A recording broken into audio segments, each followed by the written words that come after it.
जिला कारागार में सपा नेता से मुलाकात करने पहुंचे नगीना सांसद चंद्रशेखर उर्फ रावण। 1 घंटे चली दोनों नेताओं की बैठक। यूपी के सीतापुर जिला कारागार सपा के कद्दावर नेता आजम खान से नगीना सांसद चंद्रशेखर उर्फ रावण मिलने पहुंचे थे। करीब 1 घंटे की मुलाकात के बाद सांसद चंद्रशेखर उर्फ रावण ने बताया, हमने कई बार आजम खान से मुलाकात करने का प्रयास किया, लेकिन बीमार होने के कारण उनसे मुलाकात नहीं हो सकी। आज मुलाकात हुई है। अगर यही मुलाकात चुनाव से पहले हो जाती तो चुनाव के परिणाम कुछ और होते। हम लोगों ने जेल का खाना भी खाया है। वे बीमार हैं, उनकी आंखों में इन्फेक्शन हुआ है, उनकी तकलीफ हमने देखी है। मुझे आज भी याद है जब मेरे ऊपर गोली चली तो वह पूरे परिवार सहित आए और मेरे साथ रहे। उन्होंने मेरे लिए, अपनी पार्टी के नेताओं से भी मेरे लिए लड़े। नगीना सांसद की आजम खान से मुलाकात से कहीं ना कहीं यह कयास लगाए जा रहे हैं, मुस्लिम वोट बैंक साधने का यह एक बड़ा प्रयास किया जा रहा है। मजबूत रिश्ता है, वैचारिक, व्यवहारिक, पारिवारिक। क्योंकि मेरे आज भी याद है जब मेरे ऊपर गोली चली तो वो बीमार होते हुए पूरे परिवार सहित आए और कई घंटे मेरे पास रुके, मेरे दुख तकलीफ को अपनी दुख तकलीफ मान के, और मेरा साथ दिया उस समय। और समय समय पे अपनी पार्टी में भी, अपने नेताओं से भी उन्होंने मेरे लिए लड़ाई लड़ी।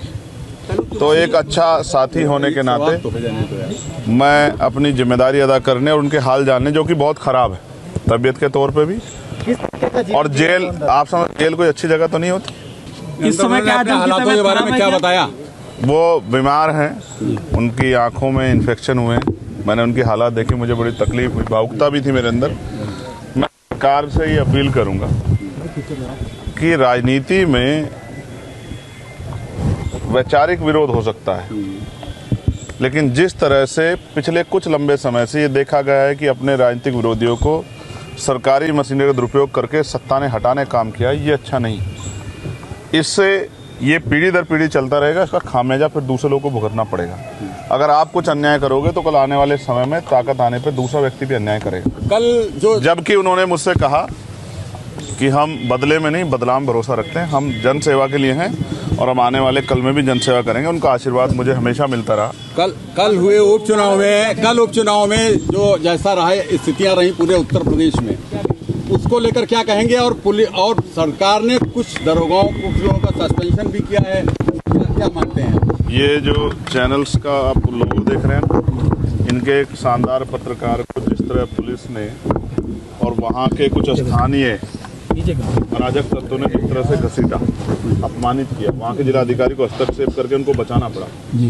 जिस तनाव में और जिस तरह की हिंसा में कल का चुनाव हुआ, शायद ही कभी इस तरह का चुनाव पहले हुआ। क्या आप 2017 किसी अधिकारी से बात करो, किसी कर्मचारी से बात करो, किसी मीडिया के बंधु से बात करो, सब लोग कह रहे हैं कि हमने अपने जीवन में इस तरह का हालात कभी नहीं देखे। क्योंकि मुख्यमंत्री जी ने इसको अपनी साख का सवाल बना लिया और उनको ये लगता है अगर वो कहीं उपचुनाव में लूज कर गए तो केंद्र में बैठी सरकार भाजपा की शायद उनको ना छोड़े। इस वजह से उन्होंने एड़ी चोटी का जोर लगाया। अधिकारियों को भी कहा कि मुझे ये सीटें जीतनी है, तो अधिकारियों ने भी पूरी जोर आजमाइश की और जनता ने लूटते हुए लोकतंत्र को, लोकतंत्र की लुटती अस्मिता को, तो कहते हैं मैंने कार्रवाई भी करी, पुलिस वालों को सस्पेंड किया। अच्छा, वो पुलिस वाले किसका काम कर रहे थे आप मुझे बताओ? अगर कोई गलत नहीं हो रहा तो सस्पेंड क्यों किए? ये तो वो हैं, मतलब आपकी चोरी पकड़ी गई तो आपने सस्पेंड किया, लेकिन जहाँ चोरी नहीं पकड़ी गई वहाँ तो हुआ। समझो, अब आप समझो ना, अब ये चाइना का बॉर्डर नहीं है कि रिवॉल्वर निकाल के इंस्पेक्टर साहब को, जनता को डराना पड़े। सर, पहले हरदोई जेल में अब्दुल्ला से मुलाकात, अब आजम खान से मुलाकात, फिर आप उनके घर भी गए। तो मान लिया जाए 2027 में कहीं न कहीं चंद्रशेखर कोई नई सियासत गढ़ रहे हैं अंदर ही अंदर। आपको ऐसा लग रहा है? मेरा फर्ज है कि अगर कोई परेशान है, तकलीफ में है और मेरा साथ है, तो एक सच्चे साथी का फर्ज ये होता है कि वो दुख के समय उनके साथ खड़ा। नहीं, आजम जी बड़े नेता में सुख में तो हर कोई खड़ा होता। कुछ भविष्य की राजनीति को लेकर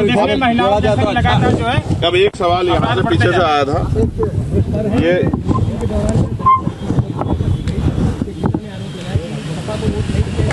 झूठ बोलना अपराध होता है।